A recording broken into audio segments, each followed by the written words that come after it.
Unboxing tayo. Bumili kami ng food processor. Tama ba? Food processor. Hello. Natin to guys para sa negosyo. Negosyo lang tayo ng negosyo kahit na wala pa namang nangyayari. Ganun talaga eh. Ay, malaki siya, no? Ano yan? Disaksak? Okay guys, ayun na. Okay, ayun, oh. Oh. Oops, ay malaki nga. Tapos, ang nangyari? Ano nangyari? Hala, ano kayo meron dyan? Wala, may mga kwan pala yan. Mga rubber. Ano yan? Ulo. Ano ba yan? Ang dami naman kwan yan. Ah, disaksak siya. Isasaksak mo siya. Ayan, isaksak.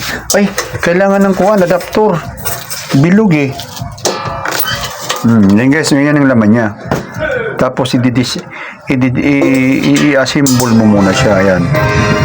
So, pwedeng gamitin nyo guys sa mga giniling na baboy, giniling na manok, ganon, mga giniling na mga gulay, ganon, para kuhaan siya, yung magagamit nyo siya, hindi ka na magcha-chop, ganon yan.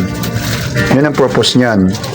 So, ayan guys, symbol na at gagamitin na lang. Ewan ko kung anong panggamit niyan. Yan, mga yan ang pinaka niya. Pinaka-blade niya. So, I hope na maganda ang resulta sa negosyo to.